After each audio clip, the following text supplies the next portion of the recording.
నమస్తే. Welcome to Magna TV. నేను ఆదిత్య. మనందరికీ ఎంతో ఇష్టమైనటువంటి ఆ పరమశివుడి యొక్క లీలల గురించి, ఆయన ప్రాముఖ్యత గురించి, ఆయన గొప్పతనం గురించి మనం ప్రత్యేకంగా మాట్లాడుకోవాల్సిన అవసరం లేదు. ఇక ఆయనకి ఎంతో ఇష్టమైనటువంటి రోజు ఏదైనా ఉంది అంటే మహాశివరాత్రి. అసలు మహాశివరాత్రి యొక్క ప్రాముఖ్యత ఏంటి? ఆ రోజు ఎలాంటి పూజలు చేస్తారు? ఎలాంటి నియమ నిబంధనలు పాటిస్తూ ఉంటారు? ఇలాంటి ఎన్నో అంశాల గురించి తెలుసుకునే ప్రయత్నం చేద్దాం. ప్రస్తుతానికి మనతో పాటు స్టూడియోలో ఉన్నారు శివరుద్ర సాధు గారు ఉన్నారు. ఒక్కసారి గురుగారితో మాట్లాడి మరిన్ని విషయాలు తెలుసుకుందాం. గురుగారు నమస్కారం. గురుగారు నమస్కారం మిత్రమా. ఎలా ఉన్నారు? ధర్మరక్షణ మిత్ర. గురుగారు, మనందరికీ ఎంతో ఇష్టమైనటువంటి ఆ మహాశివుడికి మహాశివరాత్రి అంటే చాలా ఇష్టమైన రోజు. ఎందుకు ఆయనకి ఆ డే అంత ప్రత్యేకత? అసలు మహాశివరాత్రి పండుగ యొక్క స్పెషల్ ఏంటి అసలు?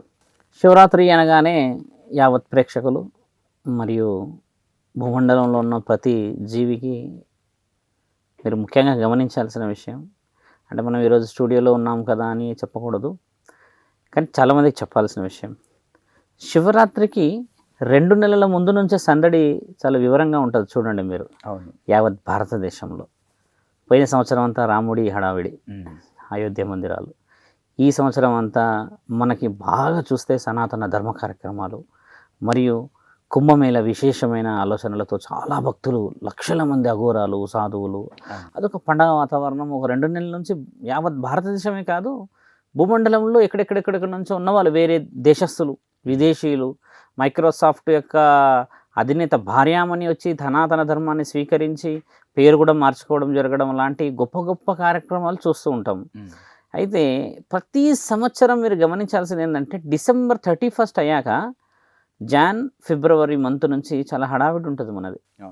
మహాముఖండి పెళ్లి సందర్భం ఈ విధంగా మాట్లాడుకోవచ్చు. ఎందుకంటే ఆయన గారు ఇచ్చిన మహా నిర్ణయాలు ఈరోజు శివరాత్రి, శివుడి యొక్క పెళ్లి యొక్క వివరణలు మాట్లాడుతున్న సందర్భం. ఇప్పుడు యావత్ ప్రేక్షకులందరికీ మహాశివుడి రాత్రి, మహాశివరాత్రి శుభాకాంక్షలు చెబుతూ, మీరు అన్నట్టుగానే శివుడి యొక్క ప్రత్యేకమైన ఆ రోజు వివరణ కొంచెం లోతుగా వెళ్దాం.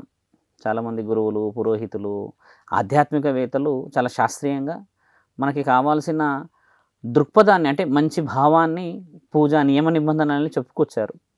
కాకపోతే మేము సాధువులం కాబట్టి తండ్రి యొక్క ముఖ్య ఉద్దేశాలు మాత్రమే వివరించడం, మనకు సంస్కృతిని, మన పూర్వీకుల నుంచి ఏమేమి చేసుకుంటూ వస్తున్నాము, అసలు ఎందుకు చేస్తున్నాము, దాంట్లో ఉన్న ప్రత్యేకత మనం ఎక్కడ ఈరోజు కోల్పోతున్నాము, ఆ యొక్క భక్తి, ఆ ఉపవాసంలో ఉన్న ఆ శక్తిని మనం ఎందుకు పొందలేకపోతున్నాము అనే విషయం కొంచెం నేను వివరంగా చెప్తాము.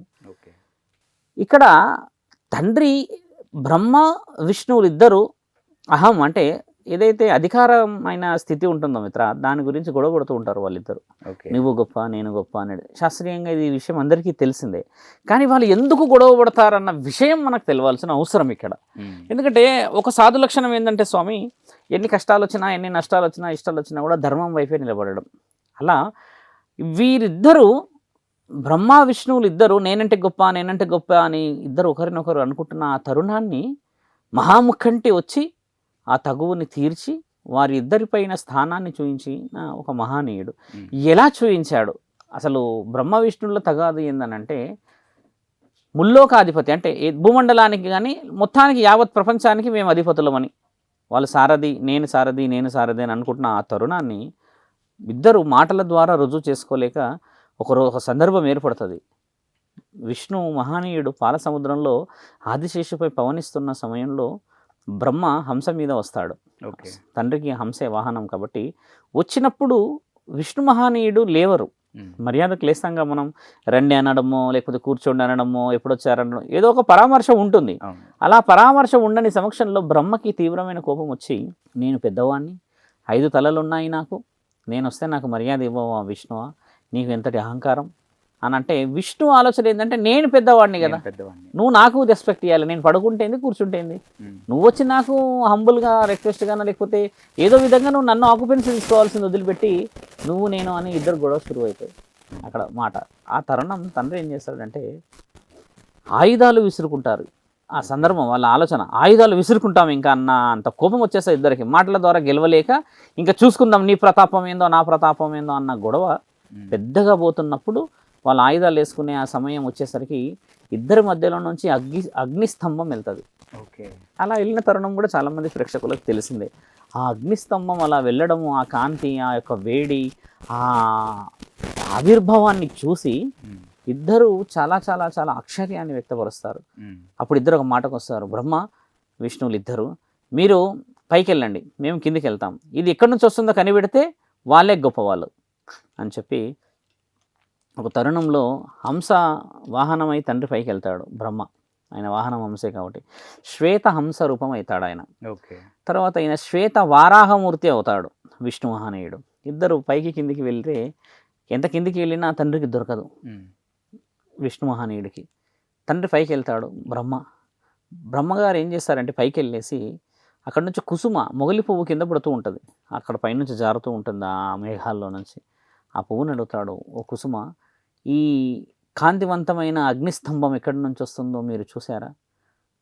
దీని స్థితిగతులు ఏదైనా మీకు వివరించగలరా అని అంటే కుసుమ ఒక చిన్న అబద్ధం ఏం చెప్తుందంటే, అవును, మేము చాలా సంవత్సరాల నుంచి యుగాల నుంచి చూస్తున్నాం, ఇది పైనుంచే వస్తుంది అని అంటుంది. అప్పుడు ఈయనకి తెలిసిపోతుంది కదా ఇది పైనుంచి వస్తుందని. విష్ణు మహానీయుడు కనిపెట్టలేక వచ్చేసి నిస్సహాయ స్థితిలో ఆ రణరంగంలో వచ్చి కూర్చుని పోతాడు. ఎక్కడైతే మొదలు పెట్టారో అక్కడ కింద నుంచి పైకి వెళ్ళిపోయి అక్కడ నుంచి ఉంటాడు. ఇక బ్రహ్మ పైనుంచి రావాలి కదా, ఆయన కోసం ఎదురు చూపులో ఉండి బ్రహ్మ రాగానే, బ్రహ్మ మేము ఓడిపోయాం, మేము కనిపెట్టలేకపోయాం అని చెప్పేసి తండ్రి ఒక చిన్న ఆనందాన్ని మరియు ఒకంతర బాధని వ్యక్తపరుస్తాడు. కనిపెట్టలేకపోయాను, ప్రారంభం ఎక్కడి నుంచి ఉంది, అంతం ఎక్కడ అయిందో అనే విషయం. అయితే బ్రహ్మ వచ్చేసి కొంచెం గట్టిగా నవ్వుతుంటాడు. నవ్వేసేసి ఒక ఆనందాన్ని వ్యక్తపరిచి, నేను కనిపెట్టాను, పైనుంచి వస్తుంది అని ఆ మాట వదులుతుంటాడు. ఆ మాట ఇలా పైనుంచి వస్తుంది అని ఇట్లా తల పైకి అనేసరికి తండ్రి యొక్క త్రిశూలం అంటే ఖడ్గం వచ్చేసి బ్రహ్మ 5వ తలని తీసేస్తుంది ఈ పైనుంచి. ఎందుకంటే బ్రహ్మ అబద్ధాలు ఆడాడు కదా, ఆ అబద్ధాన్ని తండ్రి తట్టుకోక ఒక్కసారి ఆ ఖడ్గం వచ్చి ఆయన 5వ ముఖం తీసేస్తారు. అలా ఆయన గారి 5వ తల పోతుంది బ్రహ్మది. అలా తల పోయినప్పుడు బ్రహ్మ విష్ణువులు ఇద్దరు ఒక్కసారి బెంబేలు అంటే ఆలోచనకు వచ్చేస్తారు కదా, ఏం జరుగుతుంది అసలు ఇక్కడ అని. అప్పుడు తండ్రి మహాముఖంటి వీళ్ళకి కనబడకుండా ఒక కాంతి రూపాన కనబడతాడు. ఎందుకంటే అగ్నిస్తంభం కదా, దగ దగ దగ దగ దగ అని మెరుస్తున్న ఆ స్ఖలనాన్ని అంటే ఆ స్ఖలుడిని చూసి, అంటే ఎటు చూసినా ఆయనే కనబడే ఆ తరుణాన్ని చూసి ఇద్దరు అసలు ఏం జరుగుతుంది, అసలు మీరెవరు, ఇది ఒక మాయానా లేకపోతే ఇదంతా ఒక మాయా ప్రపంచమా, మీరెవరు, మా యొక్క మాయాజాలంతో మమ్మల్ని ఏదైనా కనికట్టు మాయ చేశారన్న వ్యక్తపరిచినప్పుడు తండ్రి అప్పుడు అంటాడు, ఆ అగ్నిస్తంభాన్ని ఎక్కడి నుంచి వస్తుందో కనిపెట్టలేకపోయారు మీరు, దానికి ఆవిర్భవకర్తని నేను, సృష్టిదాతను నేను, ప్రాణదాతని నేను అని అంటాడు తండ్రి. మరి మీరు ప్రాణదాత అంటే రుజువు కావాలిగా, మొదట ఆ రుజువు చేయించిన క్షణమే తండ్రి ఏం చేస్తాడంటే ఆ అగ్నిస్తంభాన్ని, వీళ్ళు అది ఎక్కడి నుంచి వస్తుందో ఆ కాంతిని తట్టుకోలేని వాళ్ళు అగ్నిస్తంభాన్ని ఇలా పట్టుకుంటాడు తండ్రి, ఇలా పట్టి చూపిస్తాడు దాన్ని పట్టుకోగలిగిన, అంటే అంత కాంతివంతాన్ని, అంత శక్తిని, అంత వివరణని, అంత విశేషాన్ని, అంతటి వేడిని తండ్రి పట్టేసుకుంటాడు. ఇలా పట్టుకున్నప్పుడు ఒకటి రుజువు అవుతుంది కదా, ఓకే ఈయన పట్టుకోగలిగాడు అంటే ఈయన శక్తి ఉన్నది అని. తర్వాత తండ్రి ఏం చేస్తాడంటే ఈ మోచేయితోని ఆ అగ్నిస్తంభాన్ని ఇలా గట్టిగా ఒక దెబ్బ వేస్తాడు, అంటే గట్టిగా వేసినప్పుడు ఆ అగ్నిస్తంభం అనేటిది ఇట్లా విచ్చలవిడి అంటే 3 భాగాలుగా, పైన కింద మధ్యలో భాగం అంటే ఇలా విడిపోతుంది. విడిపోయిన ఆ 64 ముక్కలు ఈరోజు జ్యోతిర్లింగాలు భారతదేశం మొత్తట 12 ద్వాదశ జ్యోతిర్లింగాలు ముఖ్యమైనవి. ముఖ్యంగా అవి పడ్డాయి 64 చోట్ల. కొన్ని ప్రత్యేకంగా గుడులు కూడా ఉన్నాయి కదా, అవన్నీ అక్కడ పడిన దగ్గరే కట్టారు. ఇదొక విషయం. తర్వాత ఎక్కడైతే తండ్రి ఇలా కొట్టాడో మధ్యలో ఈ మోచేయితోని, ఇటు పై భాగం ఇటు కింది భాగం సపరేట్ అయ్యి మధ్యలో భాగం ఉంటుంది కదా, అది భూమండలం మీద పడ్డ ప్రాంతం సౌరాష్ట్ర, గుజరాత్, సోమనాథేశ్వర ఆలయం. అదే ఫస్ట్ శివలింగం మన భూమండలంలో. కావాలంటే మీరు ఇప్పుడు చెక్ చేసుకోవచ్చు, అది గాలిలో ఉంటుంది ఇట్లా. ఆ శివలింగాన్ని ఇంతవరకు ఎవరు కనిపెట్టలేరు ఎందుకు గాలిలో ఉందని. అంతటి వైవిధ్యమైన, అంతటి పరీక్ష అని కూడా మనం పరీక్ష చేయలేని పరిస్థితిని పరమాత్ముడు అప్పచెప్పిన ఆ తరుణమే వాళ్ళందరూ ఇద్దరు కలిసి నిర్ణయించుకుంటారు, ఆహా ఎంతటి అద్భుతమైన ఆలోచనలు, అసలు అగ్నిలింగం ఎందుకు వచ్చింది, ఈ అగ్నిలింగం ప్రత్యేకత ఏమిటి అని వివరించాలి అని అడిగినప్పుడు తండ్రి అగ్నిలింగాన్ని కూడా వివరిస్తాడు. ఈ అగ్నిలింగం అని అంటే నా గర్భం, అంటే తండ్రి ఆత్మలని సిద్ధిపరచుకునే ఒక గర్భస్థితి. అలా ఇప్పుడు 9 months ఒక అమ్మ డెలివరీ కావాలన్నా, ప్రసవించాలన్నా, ఆ ప్రసవానికి సంబంధించిన విషయాలు ఏది ఉంటుందో, ఈ 9 నెలలు ఉంటుంది కదా, ఈ అగ్నిలింగంలో తండ్రి ఆత్మలని కొలువు పెడతాడు. ఆత్మలకి ఫిల్టరైజేషన్ అంటే ఆత్మశుద్ధి జరుగుతుంటుంది అందులో. ఓకే. అంటే ఇప్పుడు 9 నెలలు ఎలాగో ఫిల్టర్ అవుతుంది, అవును. పిండం నుంచి 3వ నెల, 6వ అదే నెల, 6వ నెల. 9వ నెల ఇట్లా అన్నీ అవుతాయి కదా. అలా అభివృద్ధి అంటే నీ పాపాన్ని పండించడానికి తండ్రి జీవ ఆవిర్భవ స్థితిని అగ్నిలింగంలో పెడతాడు. ఓకే. అలా పెట్టడం చేత ఏం జరుగుతుంది అని అడుగుతాడు తండ్రి. ఇది ఒక పరివర్తన చెంది అంటే పరిపక్వత చెందిన తర్వాత నేను ఈ యొక్క అగ్నిలింగంలో నుంచి ఆత్మలింగంలోకి నేను ఈ ఆత్మని తీసి అందులోకి వేస్తాను. వేసిన తర్వాత ఈ యొక్క ఆత్మలింగాన్ని తల్లి గర్భంలో వేస్తే ఆ తల్లి నుంచి మానవ శరీరాలు ఉద్భవిస్తాయి అని చెప్పి తండ్రి వివరంగా రాసిన మహాపురాణమే శివపురాణం. ఇదంతా మన ఇద్దరం కూర్చొని మాట్లాడుకోవట్లేదు. మనం మన ఋషి పరంపరలో ఉన్న ఆధ్యాత్మికమైన పొందుపరిచిన గ్రంథాలు మాట్లాడుతున్నాం. అందులో రాసింది ఈ విధముగా. అయితే వీళ్ళిద్దరు ఆశ్చర్యాన్ని వ్యక్తపరుస్తారు. అలా ఎలా మహాత్మా 9 నెలల గర్భానికి అంతకు ముందుకు మీరు ఇక్కడ వేడిలో పెట్టి ఆ వేడిలో నుంచి ఈయన గారు సక్సెస్. ఇప్పుడు ఏదైనా సరే బంగారమైన సానబెట్టాల్సిందే కదా, వేడి కావాల్సిందే కదా, దానికి ఒక రూపం రావాల్సిందే కదా. అలాంటి అగ్నిలింగంలో ఆత్మలను కొలువు చేసి అక్కడి నుంచి దాన్ని పవిత్రమైన ఆత్మలింగంలోకి కొలువు చేసి ఆ ఆత్మలింగంలో నుంచి మీరు తల్లి గర్భంలోకి ప్రాణాన్ని పోస్తే ఆ ప్రాణం జీవి. ఎంతటి ప్రాణదాతలు మీరు అని ఆ ఆనందాన్ని వ్యక్తపరిచినప్పుడు తండ్రి చెప్పే మాట ఏంటంటే, స్త్రీ నుంచి అండం, పురుషుడు నుంచి పిండం, ఆ అండం పిండం కలిసినప్పుడు ఆ బ్రహ్మాండాధిపతిని నేనే అని చెప్పి తండ్రి వ్యక్తపరుస్తాడు. ఇప్పుడు స్త్రీల దగ్గర అండం ఉంటుంది శంకర, పురుషుడు పిండం, ఇద్దరి కలయికలోనే వచ్చిన ఆ ఆవిర్భవమే సృష్టి. ఆ సృష్టికర్తనే పరమాత్ముడు. ఎంత వివరంగా ఉంది కదా. ఇది చూసి వాళ్ళు ఎంతో ఆనందాన్ని వ్యక్తపరిచి చేసిన పండగ అరుణాచల క్షేత్రంలో చేస్తారు. ఆ పండగ ఈరోజు కూడా అరుణాచలంలో 4-5 రోజులు అయింది మొదలయ్యి. ఆ వివరణ బ్రహ్మ విష్ణుల తగాదు వారికి తండ్రి వివరించిన సృష్టి ఆవిర్భావమైన విషయాలన్నీ అరుణగిరిలో జరిగాయి భూమండలంలో. ఈరోజు అరుణగిరికి పోయిన వాళ్ళు అంటే ఈ శివరాత్రి రోజు ఎంతటి పుణ్యం అంటే మిత్ర, 7 జన్మలకి పవిత్రమైన పుణ్యాన్ని సంపాదించుకునే తరుణమే ఈ అరుణాచల క్షేత్రం. ఇదంతా జరిగింది అరుణాచల క్షేత్రంలో అని మన దగ్గర రాసి ఉన్న పురాణం శివపురాణం. అలా తండ్రికి వాళ్ళు అంగరంగ వైభవంగా పండగ చేస్తారు. ఓహో, మహానీయుడు పుట్టినరోజా ఈరోజు, ఒక ముల్లోక అధిపతిని మేము కనిపెట్టిన రోజా ఈరోజు, సృష్టికర్త లయకారుడికి మేము అంటే లయ అంటే ఏంది మిత్ర, it is like A vibrate అంటే నీకు పల్స్ అనుకో లయ అంటే ఇంగ్లీష్లో చెప్పాలంటే. అంటే ఒక చలనాన్ని కనిపెట్టిన ఈయన గారు ఈ వివరణని మాకు తీసుకొచ్చి ఇచ్చిన మహానీయుడు మా ముందున్నాడు అని అంటే ఎంతో ఘనం. కాబట్టి ఆయనకి సత్కరించాల్సిన రోజు అని పండగ చేస్తారు. ఆ పండగని మహాశివరాత్రి. ఇది శాసనంలో రాసింది మిత్ర. మరో తరుణానికి వస్తాం. ఒక రాక్షసుడు ఉంటాడు. రాక్షసుడికి బ్రహ్మ వరం ఏమిస్తాడంటే, అహం లేనివాడి చేతిలో చావు కావాలి. అహం లేనివాడు ఎవడు ఉంటాడు ఈ రోజుల్లో? మ్యాక్సిమం ఇక లేరు. కానీ మహాముఖంటికి అహం ఉండదు. ఎలా అహం ఉండదు? రుజువు కూడా కావాలి. గరళాన్ని కంఠంలో దాచాడుగా, మరి ఆయనకి అహం లేనిదని అర్థం. ఎవరైనా ప్రాణాన్ని కత్తిని పెట్టుకుంటేనే భయపడిపోతాం మనం. ఫోన్లో పోలీస్ స్టేషన్ నుంచి ఫోన్ వస్తేనే వణికిపోయేటోళ్ళం మనము. అలాంటిది ఇక్కడ విషయాన్ని పెట్టుకునే ఆ పరమాత్ముడు మరి ఖచ్చితంగా అహం లేనివాడే కదా. బ్రహ్మ నవ్వుతాడు, వీడు అన్ని తలతిక్కల ప్రశ్నలు వేసేసాడు, నన్ను అహం లేనివాడు కావాలంటున్నాడు, మళ్ళీ మరణం కావాలి అంటే చావు కావాలంటే పెళ్లి చేసుకొని ఆ అహం లేనివాడు పెళ్లి చేసుకొని నన్ను చంపాలి అంటున్నాడు అని చెప్పి తల గొక్కుని తదాస్తూనే వెళ్ళిపోతాడు బ్రహ్మ. వెరీ సింపుల్గా. తర్వాత ఒక సమయం వస్తుంది, ఆ రాక్షసుడు విర్రవీగి ఈ దైవలోకాన్ని 7 లోకాలను ఏలుతుంటాడు, హింస పెడుతుంటాడు. ఏ సమయం పడితే ఆ సమయం వెళ్ళి ఇబ్బంది పెడుతున్నప్పుడు దేవాది దేవతలు మొరపెట్టుకుంటే మహాముఖంటి వస్తాడు. ఆ సమయం వచ్చినప్పుడు తండ్రి ఒకే ఒక్క ఏటుతో ఇలా చేతులు 2 ఇలా పెట్టి ఈ ఏటుతోని ఇక్కడ కొడతాడు ఆ రాక్షసుడిని. ఒక్కటే దెబ్బ. ఆ దెబ్బకి వాడు ఒక్కటే దెబ్బకి ఆ రాక్షసుడు కింద కూర్చుండిపోతాడు. రాక్షసుడు అడిగిన ప్రశ్న ఏంటంటే, ఎవరు మీరు?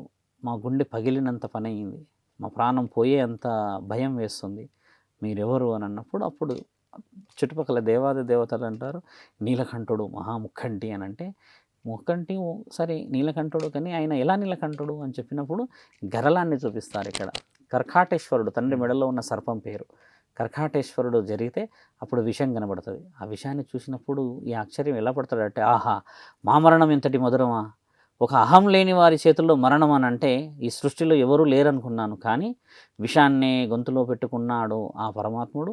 విషాన్ని గొంతులో పెట్టుకున్నది కాక దేవాది దేవతలకి అమృతం ఇచ్చాడా, చిరంజీవులకు అమ్మనన్నాడా, అంతటి ఘనమైన వాడా, ఇంతటి మరణమా మాకు రాసింది, ఎంతటి బహు ఉత్తమమైన ఈ మరణం మాకు స్వీకరణ అని కాలం వదులుతాడు. అలా వదిలి దేవాది దేవతలకి మంచి క్షణాలను తీసుకొని వచ్చిన రోజు కూడా శివరాత్రి. ఇదొక తరుణం. ఇలా ఉన్న ఈ తరుణాల్లో ఇంకొక తరుణం మాట్లాడతాం మనం. భూమండలానికి సంబంధించిన విషయ వివరణలో శివపార్వతుల కళ్యాణం. ఇక్కడ ఎక్కువ శాతంగా శివరాత్రి రోజు మనం కళ్యాణాలు చూస్తాం. ఇది నేను చెప్పింది సృష్టిలో జరిగిన విషయ వివరణలు. కానీ మహాముఖంటి పార్వతీమాతని పెళ్లి చేసుకున్న తరుణం మిత్రమా, బహుశా మానవ శరీరాలు ఎత్తిన వాళ్ళు కూడా వారి యొక్క వివాహానికి అంత ఆనందపడరేమో. ఆయన వివాహం గురించి అంత ఆనందపడతారు. ఆ పురాణం చదువుతుంటే మేము బాగా చదువుతుంటాను కదా, అసలు ప్రాణం అన్నది ఇక్కడ ఉండదు స్వామి. ఎంత ఆనందం అవుతుందంటే ఎవరైనా వచ్చి డిస్టర్బ్ చేశారనుకోండి ఆ సమయంలో త్రిశూలం తీసుకెళ్ళి గొంతులో గుచ్చబుద్ధి అవుతుంది, అంత కోపం వచ్చేస్తుంది. అంత వివరంగా రాసి ఉంటుంది అక్కడ పెళ్లి గురించి, ఆ యొక్క ఆవిర్భావము, ఆయన రావడము, కూర్చోవడము, మాట్లాడడము ఎంత స్పష్టంగా రాసి ఉంటుంది అంటే ఎక్కడ లేని ఆత్మానందం అది. అలా ఉన్న ఆ తరుణంలో పార్వతీమాతని తండ్రి ఇష్టంగా చేసుకుంటాడు పెళ్ళి. ప్రేమ వివాహం తండ్రిది. ఆ ప్రేమ వివాహంలో కూడా తల్లి ఎంతో ఇష్టపడుతుంది స్వయంవరంలో. ఎలా ఇష్టపడుతుంది? దక్షుడు మహాయజ్ఞం చేసి తల్లిని సతీదేవిని ఆహుతి చేశాడు అనడానికంటే ముందు పార్వతీమాతని పెళ్లి చేసుకున్న తరుణం యావత్ భక్తజనులకు తెలియాలి. తండ్రి ఏం చేస్తాడంటే పార్వతీమాతని ఎప్పుడూ కూడా ఇలా ప్రత్యక్షంగా కలవడు, కానీ పార్వతీమాత శివుడి విగ్రహాలను చూసి ఇష్టపడుతూ ఉంటుంది. ఆయన రూపం చూసి, ఆయన యొక్క అందాన్ని చూసి, ఆయన వేసుకున్న అలంకరణని చూసి, ఆయన గారు చేస్తున్న ధర్మ కార్యక్రమాల విషయం. చంద్రుడిని పెట్టుకుంటాడు, 3 కన్నులు ఉంటాయి, కిందకు వస్తే సర్పం ఉంటుంది, దాని కింద విషం ఉంటుంది, కొంచెం కిందకు వస్తే పులి చర్మము, ఏనుగు చర్మము, ఇటు ఒక ఆయుధము, ఇటు ఒక ఆయుధము, ఈ చేతిలో పాశం ఉంటుంది, ఈ చేతిలో త్రిశూలం ఉంటుంది. అసలు ఏంది ఈయన గారు చూడడానికి ఇంత అందగాడు అని తల్లి యొక్క ఆలోచన, అంటే ఆయన ఒక ఆలోచన వ్యక్తపరిచి ఇష్టాన్ని వ్యక్తపరచుకుంటుంటుంది. అలాంటి ఆ తరుణంలో దక్షుడు ఏం చేస్తాడంటే స్వయంవరం ప్రకటించుకుంటాడు బిడ్డ పెళ్ళికి. స్వయంవరం ప్రకటించినప్పుడు అందరు రాజులు, యువరాజులు. దక్షుడు అంటే దక్షిణామూర్తే కదా? దక్షిణామూర్తి కాదు, ఆయన దక్షుడు అంటేనేమో ఈయన మీరు అన్నది దక్షుడు అనేవాడు వేరు, దక్షిణామూర్తి అనేట ఆయన దేవుడు. ఈ దక్షుడు అనేవాళ్ళు ఎవరనంటే శివపార్వతి, అంటే పార్వతీమాత తండ్రి. దక్షుడు శివుడికి ఇయ్యాలని ఉండదు ఆయనకి, ఎందుకంటే శివుడు దేశదిమ్మరి, నిత్య దరిద్రుడు, శ్మశానంలో ఉంటాడు, ఒళ్ళంతా విభూది, ఆయన దొంగ నిద్ర చేస్తాడు. ఇట్లా కొన్ని ఎన్నెన్నో ఉన్నాయి తండ్రికి, ఇప్పటికీ ఉన్నాయి, లేవని కాదు. అయితే పార్వతీమాత వివరణ వేరు. అయితే స్వయంవరంలో అందరూ యువరాజులు, యువకులు అందరూ పెద్ద పెద్ద వాళ్ళు గుర్రాల మీద వచ్చి, ఏనుగుల మీద వాళ్ళ ప్రదర్శన చేస్తూ ఉంటారు. ఎందుకంటే రాణిని మెచ్చాలి కాబట్టి. అమ్మ ఎవరిని మెచ్చదు, అస్సలు మెచ్చదు. దక్షుడు అంటూ ఉంటాడు, ఏదైనా ఒక నిర్ణయం మీరు తీసుకుంటే మేము స్వయంవరంలో తదుపరి కళ్యాణ కార్యక్రమాలు చేయాలి పార్వతి అది అని అంటుంటే అమ్మ మెచ్చక ఏం చేస్తుంది, ఓ పూలదండ తీసుకొని వస్తుంది. అయితే పూలదండ ఎవరి మెడలో వేస్తే వాళ్ళే కదా అదే ఎన్నుకోబడ్డ వాళ్ళు. కానీ తల్లి ఏం చేస్తుందంటే ఆ స్వయంవరంలో కూడా శివుడి విగ్రహం ఉంటుంది. ఎందుకంటే ఆయన అప్పటికీ ఆయన ముల్లోకాధిపతే, అప్పటికి తండ్రి పేరు విశ్వాచారి, అప్పటికి తండ్రి పేరు బ్రహ్మచారి అనమాట. తండ్రి ఏం చేస్తాడు, అక్కడ విగ్రహం ఉన్నప్పుడు తల్లి ఏం చేస్తుందంటే అక్కడికి వెళ్ళి తండ్రి మెడలో, తండ్రి ముందే, ఆ రాజులందరి ముందే వేసేస్తుంది దండ. ఆ విగ్రహానికి దండ వేసినప్పుడు తండ్రి చాలా దక్షుడు ఆవేశంగా గట్టిగా మందలిస్తాడు, పార్వతి నీ వితండవాదం చాలా తప్పది, ఒక విగ్రహానికి వేసావా నీవు, వచ్చిన రాజుల మర్యాద, తర్వాత మా కోసం వచ్చిన వాళ్ళందరూ సభా మర్యాద లేదు నీకు అని కొన్ని సందర్భాల్లో గట్టిగా తండ్రి కాబట్టి హెచ్చరికలు ఇస్తే, తండ్రిని చూసి నాకు నచ్చింది ఈయన గారు మాత్రమే, ఈయన గారు తప్పితే నేను ఎవరిని చేసుకోను అని అంటే, ఎక్కడున్నాడు పిలువు నీ పశుపతిని అది ఇదని అంటారు. అని ఇలా అన్నప్పుడు పార్వతీమాత తండ్రి మెడలో అది వేసినప్పుడు ఒక్కసారి గదవని ఇలా అంటది. ఇలా అన్నప్పుడు తండ్రి వచ్చి నిలబడతాడు అలాగా శివుడు. ఆ తరుణం చాలా చాలా చాలా వైవిధ్యంగా ఉంటుంది స్వామి. ఇలా చూసి తల్లిని ఇలా పట్టుకుంటాడు, ఇలా పట్టుకొని తీసుకొని వెళ్ళిపోతాడు అక్కడ నుంచి అంతే. ఇంకా అప్పుడు దక్షుడు చాలా సీరియస్గా, కొన్ని వార్నింగ్లు ఉంటాయి కదా, ఇక తండ్రి వార్నింగ్లు ఇవన్నీ వస్తాయి. కానీ తండ్రి ఏం చేస్తాడు, మళ్ళీ అమ్మని పంపుతాడు, నేను వచ్చి పెళ్లి చేసుకుంటాను నిన్ను, మర్యాద అలా కాదు, దక్షుడి నీ తండ్రి నాకు మామే కాబట్టి కొంచెం అహంకారాన్ని వ్యక్తపరిచాడు పార్వతి, మీరు ఇంటికి వెళ్తే మేము వస్తాము అని వివరణ ఇచ్చాక తల్లి పార్వతీమాత యొక్క పెళ్లి పనులు మొదలవుతాయి మిత్ర. అంగరంగ వైభవంగా మొదలైతే దక్షుడికి ఇష్టం లేదు. దక్షుడి యొక్క భార్యకి అంటే పార్వతీమాత తల్లికి కూడా ఇష్టం ఉండదు పెళ్ళి. ఇంకా ఎటో అటో చేసి బిడ్డ మాట తల్లి వినక తప్పదు కాబట్టి ఏం చెప్తుందంటే, స్వామి ఒక్క షరతు, నా యొక్క ఆలోచన చెప్తున్నాను మీకు, శివుడిని మాత్రం ఒక రాజులాగా రమ్మను బిడ్డ పెళ్ళికి, అమ్మా నా మాట విను ఒళ్ళంతా విభూది రాసుకోవడం ఏమిటి, ఆ సర్పంతో రావడం ఏమిటి, ఇటు చర్మాలు రాసుకోవడం ఏమిటి, చూడ్డానికి కూడా భయానకంగా ఉన్నాడు, ఆ త్రిశూలం ఏమిటో, భార్యడు ఇట్లా అని కొన్ని వ్యక్తపరిచినప్పుడు బాధ. అప్పుడు అమ్మ ఏమంటుందంటే, సరే అమ్మ నేను నందీశ్వరుడి ద్వారా విషయాన్ని అందిస్తాను అన్నప్పుడు ఈ నోట ఆ నోట తండ్రి దగ్గరికి వెళ్తుంది. మిమ్మల్ని రాజురాగా రమ్మంటున్నారు పెళ్ళికి, యువకుడిలాగా ఏమంటారు యువరాజులాగా బంగారాలు అన్ని నాణ్యమైన వేసుకొని వస్తే ముచ్చటగా ఉంటుందని అత్తగారు మామగారు ఆశ వ్యక్తపరిచారు అని ఒక తరుణం ఏర్పడుతుంది అక్కడ. సరే వాళ్ళ యొక్క ముచ్చట ఎందుకు మేము కాదనాలే, తీర్చేదాము అని చెప్పేసి తండ్రి బయలుదేరుతాడు. అప్పుడు చూడాల్సిన విషయం ఏంటంటే మిత్ర, ప్రమదగణాలు రథాలతో వస్తుంటాయి. ఇంద్రుడు ఐరావతం మీద వస్తుంటాడు. ఐరావతం అనేది వేరు, ఏనుగు వేరు. మళ్ళీ మిత్ర, ఏనుగు అనేది నల్లగా ఉంటుంది, ఐరావతం అనేది తెల్లగా ఉంటుంది. అది అమృతం చిలికే సమయంలో బయటకు వచ్చింది, అంటే పవిత్రమైనది. అలా ఇంద్రుడు వస్తుంటాడు ఎంతో సైన్యాన్ని వేసుకొని, అంటే శివుడు పెళ్ళి కదా మరి, ఇక్కడ నుంచి విష్ణువు, అక్కడ నుంచి బ్రహ్మ, ఇక్కడ దేవాది దేవతలు, అక్కడ హనుమ, ఇక్కడ ఎంతో అందరూ అలా అలా అలా వస్తున్న ఆ తరుణం చూడ్డానికి యావత్ భూమండలం సరిపోదు ఆ కళ్ళు పండగ చూడ్డానికి. మా శివుడు అంటే అలా వస్తున్నాడు, అలా వస్తున్నాడు, అందరూ చూస్తుంటారు. ఆహాహాహా ఇలా వస్తున్నాడు వీరుడు, ఎంత దగదగా దగదగా మెరుస్తున్నాడు చూడండి శివుడు, ఒక వీరుడు అంటే వీరుడే, ఆయన గారి యొక్క రూపం అందం అని అందరూ పొగుడుతూ ఉంటారు మిత్ర చాలా వివరంగా. ఇంకా అత్తగారి ఇంటికి పొలిమేరకైతే వచ్చేస్తాడు. వచ్చినప్పుడు ఇంకా మన దగ్గర ఇప్పుడు ఎలాగో బరాత్ ఉండదు, అప్పుడు కూడా చేయాల్సినవి అన్నీ ఉంటాయి కదా. చేస్తున్న సమయంలో అత్తగారు కూడా చూడాలి కదా, ఎలా వచ్చాడు సిద్ధమయ్యి, రాజులా వస్తున్నాడంటే ఎంత అందగాడో అని. చూసేసరికి అందరూ వ్యక్తపరుస్తుంటాడు, చూడండి చూడండి మధ్యలో ఉన్నాడు వస్తున్నాడు, చూడండి శివుడు ఎంత, ఆయన గారి హైటు పర్సనాలిటీ ఇవన్నీ వ్యక్తపరుస్తారు. అల్లుడు అంటే ఇప్పటికి కూడా మన వాళ్ళు అలాగే చూస్తారు, కొంచెం గొప్పగా చూస్తారు. వస్తున్న ఆ తరుణాన్ని అందరూ ఆనందంగా వ్యక్తపరుస్తూ ఉంటే ఈమెగారు కూడా వస్తారు. ఎక్కడున్నాడు అని చూస్తూ ఉంటాడు స్వామి. చూస్తున్నప్పుడల్లా అదిగోండి మధ్యలో బంగారంతో దగదగ మెరిచిపోతున్నాడు కదా చూడండి, అది ఇది అని అంటే, ఎక్కడ కనబడుతున్నాడు చూడండి అని చెప్పినప్పుడు కొంచెం ఎత్తుగా లేచి చూస్తుంది ఆవిడ. చూసినప్పుడు తండ్రి చేతిలో ఒక కంచెం ఉండి భిక్షాటకుడిలాగా వస్తుంటాడు, ఇలాగ అట్లా అడుక్కునే వాళ్ళలాగా వస్తుంటాడు. అదే సేమ్ దేశ దిమ్మరి, ఒళ్ళంతా విభూది, ఈ ఎంటికలు ఇటు అటు త్రిశూలం పట్టుకొని చేతిలో కంచెం పట్టుకొని నడుచుకుంటూ వస్తుంటాడు. ఇలాగా వస్తూ ఉంటే వీళ్ళందరూ అంటారు, పక్కనున్న వాళ్ళని తిడుతుంది, ఏంది మీరందరూ నన్ను మోసం చేశారు, ఆయన బంగారంతో వస్తున్నారంటున్నారు, వీరు అలా వస్తున్నారంటున్నారు, ఇలా వస్తున్నారంటున్నారు, నాకేమో భిక్షగాడిలా కనబడుతున్నాడు, మీరెంత అది చేస్తారు మోసం చేస్తారు అని ఒక ఆలోచనను వ్యక్తపరుస్తుంది మిత్ర. అలా ఆలోచనను వ్యక్తపరిచినప్పుడు అయితే ఏమిటంటే ఈవిడ కోపాన్ని వ్యక్తపరుస్తుంది. అలా ఎలా మీరు ఆయనకు చెప్పినది పాటించలేడు, విలువ లేదా అల్లుడికి అది అని అంటే, అప్పుడు పార్వతీమాత అంటుంది, అమ్మా ఎన్ని మాటలు తల్లి నీ దగ్గర, నా పెనిమిటి నా కళ్ళతోనే చూస్తే నీకు యువరాజులాగా కనబడతాడు, నీకు నా పెనిమిటి ఇష్టం లేదు కదా, కాబట్టి భిక్షగాడిలాగే కనబడుతున్నాడు. నేను ఇష్టపడ్డా కదమ్మా శివుడిని, నీకు ఇష్టం లేడు కదా, కాబట్టి ఆయన రాజులాగా వచ్చినా నీకు భిక్షగాడిలాగే కనబడతాడు అని అంటది. ఈరోజు కలియుగంలో కూడా అదే జరుగుతుంది.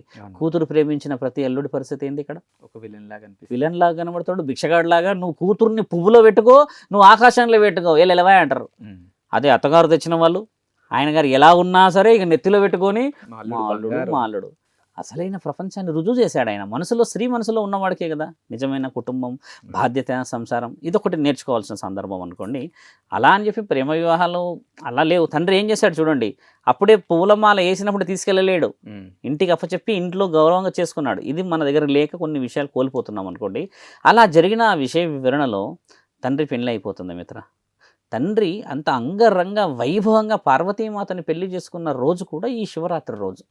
ఇక్కడికి 3 చెప్పాము మీకు, దైవాధీనమైన ఇవన్నీ 3. మానవ శరీరానికి వస్తాం. ఇప్పుడు శివరాత్రి రోజు ఉపవాసాలు ఎందుకు ఉంటాం, దీక్షలు నియమ నిబంధనలు ఎందుకు పాటిస్తాం, దాంట్లో మనకు కలిగే ప్రతిఫలాలు ఏమిటి, అసలు శివుడి రుద్రాక్షలు వేసుకుంటే వచ్చే ప్రత్యేకతలు ఏమిటి తెలుసుకోవాల్సిన అవసరం. అండ్ జాగారం ఉపవాసనం కూడా ఎందుకు చేసి జాగారం చేస్తారనేది చూడండి. శివుడు సతీదేవికి ఒక మాట, దక్షుడు మహాయజ్ఞాన్ని చేసినప్పుడు అగ్నిహోత్రం జరుగుతున్న సమయంలో దేవాది దేవతలు వస్తారు స్వామి. దేవాది దేవతలు అందరూ వచ్చి కూర్చున్నప్పుడు అక్కడ అందరూ లేచి, దక్షుడు పెద్దవాడు, ఆయన దక్షుడు అంటే చాలా పెద్ద వ్యక్తి, అందరూ వచ్చి నమస్కారం పెడుతుంటారు లేసిలాగా. కానీ శివుడు నమస్కారం పెట్టాడు లేసి, ఎందుకంటే శివుడు ధ్యానంలో ఉంటాడు ఆ సమయంలో. ఇట్లా కూర్చొని ఉంటాడు. అగ్నిహోత్రం అందరి ముందు జరుగుతుంటుంది. దక్షుడు ఇలా చూసుకుంటూ వెళ్తాడు కోపంగా, నా అల్లుడే నాకు మర్యాద ఇవ్వకపోతే ఎంతటి విలువ పోయింది నాకు అన్న అహంకారంతో దక్షయజ్ఞం చేస్తాడు. ఓకే. దక్షయజ్ఞం చేసి అందరిని పిలుస్తాడు స్వామి, శివుడిని మాత్రం పిలవడు. ఎందుకంటే అమర్యాద చేయాలి కదా, ఎందుకంటే ఈయనకు అమర్యాద జరిగింది. అప్పుడు పార్వతీమాతకు తెలుస్తుంది ఆ నోట ఈ నోట చెలికెత్తల ద్వారా, మీ తండ్రి గారు మహాయజ్ఞాన్ని చేయాలని పూనుకున్నారంట. ముఖ్యమైన విషయం ఏంటంటే రథసారథి పరమాత్మున్నే పిలవట్లేరు, ముల్లోకాధిపతిని పిలవట్లేరంట. ఎంతటి అవమానం మనకి తల్లి అని అంటే అమ్మ హడావిడిగా లేచి తండ్రికి చెప్తుంది. ఏమని?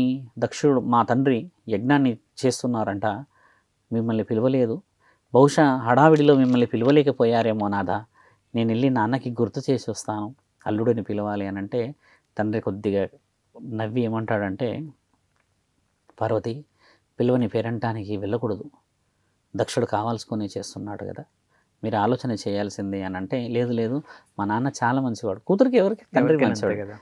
కానీ అందులో ఆ అంతరార్థం పరమాత్ముడికే తెలిసి ఉంటుంది. లోపలికి వెళ్తారు మిత్ర, అమ్మ తల్లి ఇంటికి వెళ్తుంది. వెళ్ళే సమయానికి తండ్రి ఒక మాట అంటాడు కదా, పిలువని పేరంటానికి వెళ్ళకూడదు అన్నప్పుడు తల్లి ఏమంటుందంటే, నాదా నేను వెళ్తున్న ఆ పేరంటంలో మా ఇల్లే అది, నాకెంతటి అపవాద అమర్యాద, నాకు ఎలాంటి విషయ వివరణలు జరిగినా, నా ప్రాణం అక్కడ అగ్నికి ఆహుతైనా కూడా నీ మీద మాత్రం ఒక మచ్చ పడనీయను, ఆవగిందంత మాట కూడా పడనీయను. నేను వెళ్తుంది నీకు నాకు న్యాయం గెలవాల్సిన విషయం అని చెప్పి వెళ్తుంది నా తల్లి. దక్షుడు తిడతాడమ్మని, దేశదిమ్మరి ఒళ్ళంతా దుమ్ము ధూళి, శ్మశానంలో కూర్చుంటాడు, ఆ పశువులతో తిరుగుతుంటాడు, ఆ భైరవుడెమ్మ, ఇట్లా కొన్ని ఏదో వివరంగా చెప్పేసేసి మొత్తానికి తల్లిని బాగా నొప్పిస్తాడు. తల్లి ఏమంటుందంటే, మీరు పొరపడుతున్నారు తండ్రి, ముక్కంటి 3 కన్నుల వాడు లోకాన్ని ఎంతో వివరంగా చూస్తాడు, ఆయన గారిని మీరు తక్కువ అంచనా చేస్తున్నారు, ఆయన ముల్లోకాధిపతి, ఆయనని పిలువని ఈ యొక్క యజ్ఞం కాదు, ఎందుకంటే ఆయన గారే కదా 4 యాగాలకి 4 యుగాలకి వీరుడు, అది ఇది అని చెప్పినప్పుడు కూడా హెచ్చరిస్తారు బాగా. మొదలు పెట్టండి యజ్ఞం అని అనే సమయానికి తల్లి ఏం చేస్తుంది, నా నాదుడు లేని యజ్ఞమా మీరు మొదలు పెడుతుంది అని చెప్పేసి, నా నాదుడు లేని ఈ యజ్ఞంలో నేను ఎట్టి పరిస్థితులను ఒప్పుకోనని అదే యజ్ఞంలో నుంచొని నన్ను కాల్చి యజ్ఞం చేయండి అని అదే యజ్ఞంలో ఆహుతవుతుంది సతీదేవి. ఆ ఆహుతి అయినప్పుడు తండ్రి చాలా చాలా చాలా కోపాన్ని వ్యక్తపరుస్తాడు, లేచి ప్రమదగణాలని చాలా భయంకరంగా వీరభద్రుల్ని కాళికామాత రూపాలని వదులుతాడు, దక్షయజ్ఞం ధ్వంసం చేసిరమ్మని. ఆ జటని తీసి ఇలా కొడతాడు కింద, ఎక్కడి నుంచి కొడతాడో అక్కడి నుంచి అదంతా చీలుకుపోతుంది, అక్కడి వరకు చీలుకుపోయిన తర్వాత తండ్రి లేచి గట్టిగా పార్వతీ అని అరుస్తాడు. అరిచి హడావిడిగా యజ్ఞస్థలానికి వచ్చి తల్లిని, ఆ కాలిపోయి ఉన్న ఆ తల్లిని ఇలా ఎత్తుకుంటాడు స్వామి. ఆ మాతని కాలిపోతుంది ఇలా నించున్న కాడే, ఇలా ఎత్తుకున్నప్పుడు తండ్రి కన్నీటి ధార ఈ 3వ కన్ను నుంచి పడుతుంది, ఆ అక్షు. అలా పడ్డ అక్ష రుద్రాక్ష. పెళ్ళి కాకముందుకు బ్రహ్మచర్య తత్వాన్ని తండ్రి గెలిచిన వాడనమాట, రుజువు చేయబడ్డది ఇది. అలా రుజువు చేయబడ్డ ఇక్కడి నుంచి పడ్డ రుద్రాక్ష ఏకముఖి రుద్రాక్ష. ఈరోజు చాలామందికి తెలియదు అది ఏకముఖి రుద్రాక్ష. తండ్రి 3వ కన్ను నుంచి పడ్డ మొదటి రుద్రాక్ష చెట్టు. తర్వాత తండ్రి ఒక రాక్షసులని సంహరించినప్పుడు 3 రుద్రాక్షలు ఈ 3 కంట్ల నుంచి పడతాయి. ఆ రాక్షసులు చనిపోయేటప్పుడు తండ్రిని శరణగతి వేడుకుంటారంట. వేడుకున్నప్పుడు తండ్రి వాళ్ళ బాధ ధరించలేక, నా పిల్లలు నేనే చంపుకునే పరిస్థితి వచ్చిందని తండ్రి ఆ కోపాన్ని మింగి బాధని చెప్పలేక వదిలినప్పుడు ఈ 3 కన్నుల నుంచి పడ్డ 3 కన్నుల రుద్రాక్ష. మన దగ్గర త్రిముఖి రుద్రాక్ష ఉంది కదా, అలాగా పంచపాండవులు పడ్డ కష్టాలు తండ్రి చూడలేక పాండవులు తండ్రిని వరం అడుగుతారు, మా కష్టాలు మా సుఖాలు మా ఇల్లు మా సంసారాలు ఎక్కడికి వెళ్ళిపోయాయి, అంత రాజ్యాన్ని మేము వదిలిపెట్టి అడవుల పాలాయం. వాళ్ళు కూడా పంచపాండవులు కూడా వెళ్ళారు కదా వనవాసం. వెళ్ళినప్పుడు వాళ్ళు పడ్డ ఆ బాధ, తండ్రి అడవిలోకి వచ్చి ఒకరోజు పౌర్ణమి రోజు ఆ సంధ్యా సమయంలో ఆ రాత్రి ఆ పౌర్ణమిలో తండ్రి వచ్చి నిలబడి వాళ్ళు అలా పడుకోవడం చూసి చెట్టు కింద దుమ్ము ధూళిలో ఆ బాధ భరించలేక తండ్రి అప్పుడు ఆ 5 గురించి 5 అక్షుల కిందికి వదిలాడంట కన్నీటి ధారలు. అలా పడింది పంచముఖి రుద్రాక్షలు. అలా తండ్రి 21 రుద్రాక్షలు వదిలాడు. అలా చెట్లు పెరుగుతూ వచ్చాయి. దాని అంతరార్థం ఎందుకంత బలమైనదంటే రుద్రాక్ష పరమశివుడి శరీరం నుంచి పుట్టింది కాబట్టే దానికి అంత శక్తి ఉంది. చాలామంది ఏం చెప్తారు, ఏకముఖి ఈ శక్తి ఉంది, ఆ రుద్రాక్షకు ఆ శక్తి ఉంది, ఈ రుద్రాక్షకి ఈ శక్తి ఉంది అంటారు. ఆ శక్తి పరమశివుడు. అందుకని దానికి ఒక ప్రత్యేకత 21 సార్లు తండ్రి శరీరం నుంచే వచ్చింది అది. ఈ 3 మీకు ఎందుకు చెప్తున్నాం అంటే శివరాత్రి రోజు వివరణలు తెలుసుకోవాల్సిన అవసరం. అలా తల్లిని తీసుకెళ్ళిన తర్వాత విష్ణు మహానీయుడు వధించేస్తే ఆ 18 చక్రాలు 18 అష్టాదశ శక్తి పీఠాలు ఇదంతా వేరే తరుణం, ఇక అదంతా దేవి పురాణంలో ఉంటుంది. ఈరోజు అలా జరిగిన ఆ తరుణంకి తండ్రి ఏం చేశాడంటే మిత్ర, భూమండలానికి వచ్చాం మేము. అలా అంగరంగ వైభవంగా జరుగుతున్న ఆ తరుణాన్ని పెళ్లి రూపాన మనం చేసుకోవాలి.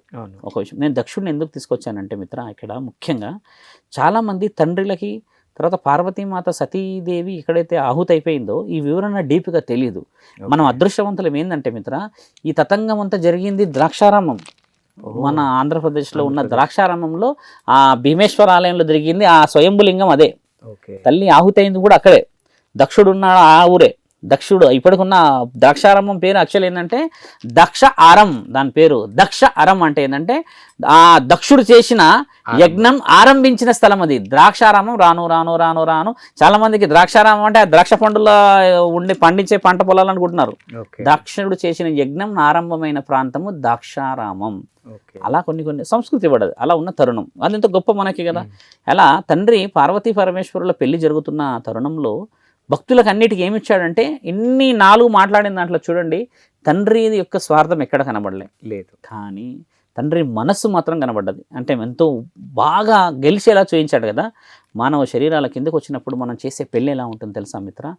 పంచపక్ష పరమాన్నం వండుతాం, పిండి వంటలు వండుతాం, హంగు హరబాటం చేస్తాం, తర్వాత పెద్ద పెద్ద పెద్ద పందిర్లు వేస్తాం, అరటాకుతో పందిర్లు వేస్తాం, మామిడాకుతో పందిరు వేస్తాం, సింహాసనాలు పెడతాం, అన్నీ చేసి పెడతాం కదా. అందులో నిజంగా చూడండి హడావిడే ఉంటుంది కానీ భక్తి కనబడదు.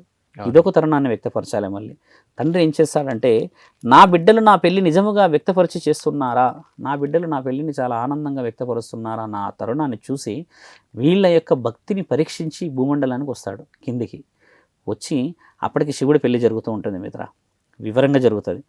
భోజనాలు అయిపోతాయి, వండి పెడతారు, పిండి వంటలు అయిపోతాయి, తోరణాలన్నీ అంగరంగ వైభవంగా పువ్వులతో మాలలతో తండ్రి భజన కార్యక్రమాలు మొదలు చేస్తూ ఉంటే తండ్రి భవతి భిక్షాందేహి అని అంటాడు కడపలోకి వచ్చి. ఒక్కసారి అనగానే భవతి భిక్షాందేహి అని అందరూ కొంచెం పెళ్లి రోజు శుభ్రమైన రోజు భవతి భిక్షాందేహి అని అంటే ఇప్పుడు ఏది తీసుకుపోయి ఇచ్చినా ఈ పెళ్ళి పార్వతి పరమేశ్వరుల ఈ కళ్యాణం అంతా అపవిత్రమైపోతుంది కాబట్టి ఇయ్యలేము అని ఆయనకి చెప్పలేము, ఇస్తేనేమో ఇక్కడ అపవిత్రం. ఇలా తరుణానికి మీరు కొద్దిసేపు ఆగవలేను, పార్వతీ పరమేశ్వరుల కళ్యాణం చేసే సమయం అని అంటే తండ్రి మళ్ళీ భవతి భిక్షాందేహి అని అంటాడు. అన్న తర్వాత వాళ్ళందరూ వచ్చి మొదలుస్తారు, ఏమయ్యా ఇంతటి జ్ఞానం లేదా మీకు? పార్వతీ పరమేశ్వరుల కళ్యాణం జరుగుతుంది అక్కడ, మేము భోజనాలు పెడుతున్నాం, నైవేద్యాలు పెడుతున్నాం, ధూపాలు పెడుతున్నాం, అన్నీ చేస్తున్నాం, కొద్దిసేపు ఆగండి మీరు అంటే, లేదయ్యా నాకు ఆకలిస్తుంది, ఆకలితో అలమటిసిపోతున్నా, నాకు వయసు దాటిపోయింది, నా పరిస్థితి బాగలేదు అని ఇలా కొన్ని చెప్పినప్పుడు వాళ్ళు వినరు ఆ మాట.